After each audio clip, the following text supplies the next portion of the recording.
Iyan, shoutout sa mga gumagamit ng GCash para paano magbayad ng bill, no, ng ating mga bill, water, electricity, no, yung Meralco doon sa ating G-Credit sa GCash. Kasi may limit yan. So, ito po yung ating tutorial na para kayo ay mag-guide kung paano nyo babayaran yun yung mga bill.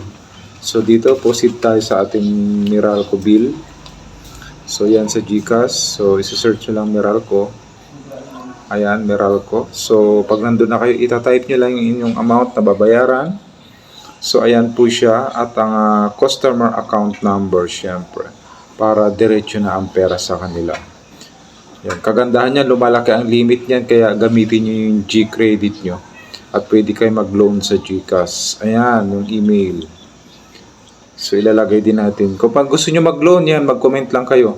Tuturuan ko rin kayo ng yung ating video na ito. So, ayan na, babayaran natin G-Credit ang ipipress natin syempre. Ayan. So, 2,000 na nung ating limit kasi ginagamit natin ito. Kaya gamitin nyo yung G-Credit. So, ayan na, bayad na siya. Napakadali lang, confirm. So, ayan. Kaya, yan yung inyong makikita kapag kayo ay bayad na. So, ito, puntahan natin yung ating...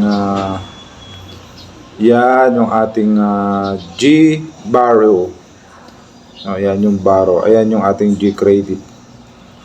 So, titiknan natin, i-check natin kung talagang nakabayad tayo, nabawasan siya ng 360.